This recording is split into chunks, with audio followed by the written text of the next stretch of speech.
This Tuesday, Act 2 will be releasing. There's a ton of stuff being injected to the game, and I think we're all pretty excited to dive into the new content. If you want to know everything that's coming though, feel free to go check out our video where we watched and analyzed the developer live stream. We also have a video coming out here soon, which are the 9 big changes coming with Act 2. With that being said though, today we're going to specifically look at the artifact mods. We're going to talk about the new ones that are coming and which weapons we highly recommend for this second act. So first things first, let's just do a quick breakdown of the artifact mods. There will be 5 new artifact mods being added. And these will be a row of artifact mods, not a column. Now we're still going to have the same 12 out of 12 selection, which means the choices here are going to be hard ones to make. And they're going to get progressively harder, especially in Act 3 when we get even more artifact mods added. But let's start with our first artifact mod that we're getting. We have Anti-Barrier Sniper, a fantastic perk back in the day, guys. Let me just say, when it comes to stunning barrier champions, nothing feels better than stunning one with a sniper. It's just instantaneous pow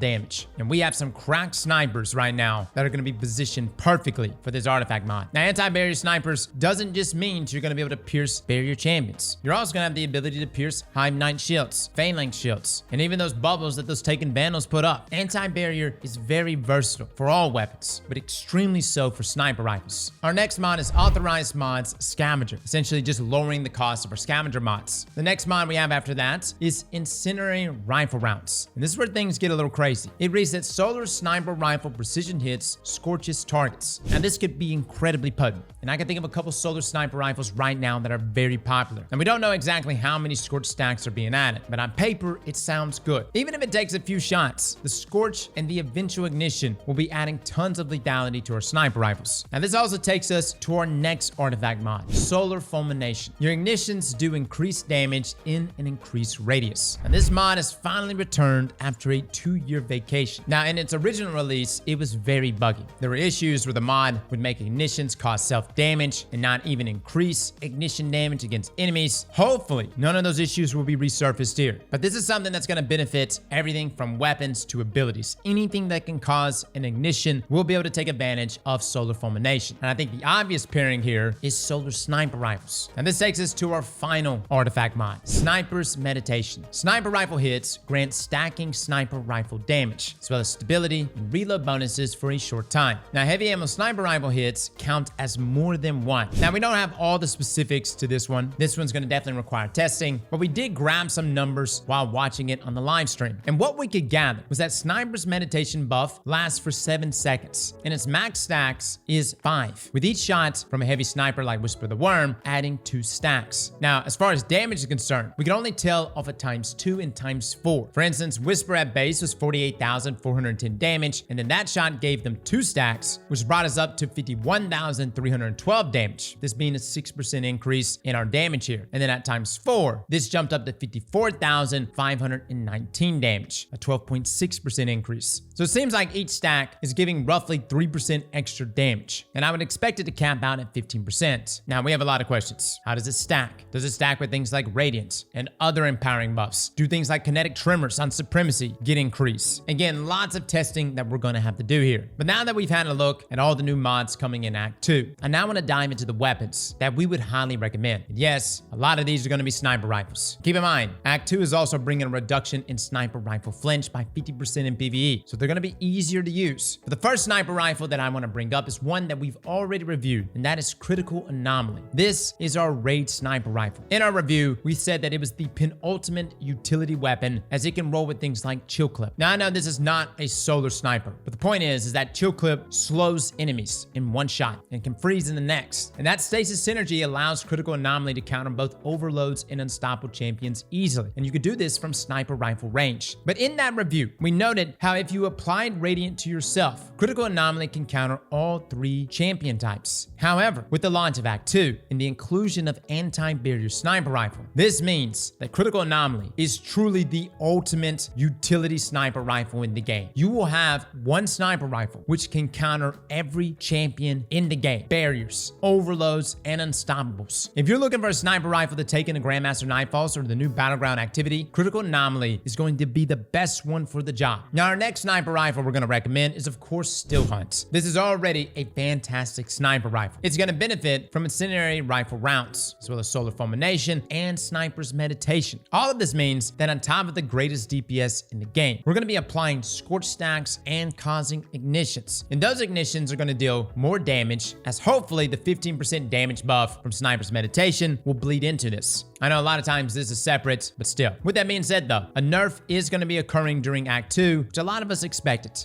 A 25% decrease in golden gunshot damage when paired with Celestial Nighthawk. That should be happening sometimes in early August. Personally, I don't think it's going to change anything that much. Folks are still going to use Still Hunt. The synergy it has with Celestial is still too dang good. And the artifact mods are really going to counter a lot of that nerf. With that being said, for the next month or so, we are going to be able to take full advantage of Still Hunt before this nerf with these artifact mods. So go crazy, guys. Now, the next sniper rifle, and the one they used in the showcase, and the one we're going to be testing immediately, is Whisper of the Worm. Now, this comes from the Whisper mission. And we have guides on this, guys, if you want to check it out. The reason why it's on this list is for the exact same reason Still Hunt is here. This is a solar sniper rifle, which means it's going to benefit from everything here, but even more so. With it being a heavy sniper rifle, it will build up Sniper's Meditation twice as fast, as we saw it getting 2 stacks per shot. I'm also curious whether or not heavy sniper rifles, most notably Whispers here, will have a higher ignition number. I would assume not, but again, we'll test this out and see if that's the case. But regardless, Whisper is shaping up to be quite a monster in this next sandbox. Now, there's a few other sniper rifles I want to throw out that I know many of you didn't even know existed, but maybe you can look in your vault and perhaps you may have it. These are solar sniper rifles, guys, that I think are going to be very good. One of them being the Ikelos sniper rifle, which is a rapid fire frame. Another one is the Luna Regolith. Now listen, I actually got rid of this roll. I didn't think it was going to be good, but yes, you can get this thing with incandescent. You can get it with clown cartridge, firing line. Now, if you don't have that one, don't fret. We also have the Last Foray.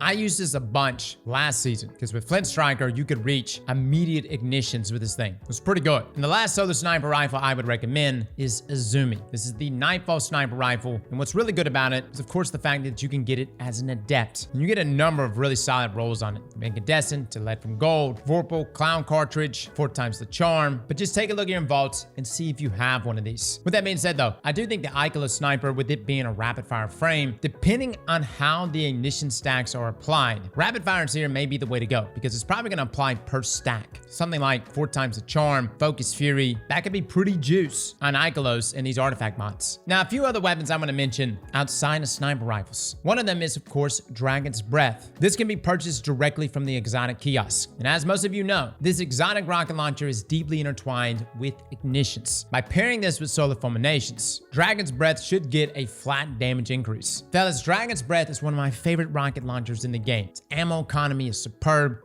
You could even pair it with something like Ikelos if you want it. Its total damage is fantastic. The ignitions are potent. And alongside Solar Fulmination, this is going to put out even more. Now, another weapon we're going to recommend here is, of course, Ariana's Vow. Not just because Ariana's Vow is easily acquirable from the exotic kiosk, but primarily because it's getting a 67% increase in damage versus barrier champions. And the reason why we're also throwing it on this list, though, is that Bungie made a change at the beginning of the final shape where breaking a solar shield or a barrier champion shield would spark an ignition. This means Solar Fulmination will also work here alongside Ariana's Vow, which I'm very excited to try alongside these artifact mods. Now, before we forget, we do have some honorable mentions, and it's pretty much any weapon that can cause ignitions on their own. That being exotics like Skyburners of Tommy's Matchbook, and even Polaris Lance. We saw the rise of these exotics last season, but with these artifact mods and the boost there to ignition damage, I think these exotics are going to cook again. Even weapons like Prometheus Lens. We'll be testing these artifact mods this week, seeing how they synergize, but these are the weapons I highly recommend. Let me know in the comments below if we missed anything. Fellas and ladies, thank you all for coming and watching, and as always, slap that like button like your mama told you right.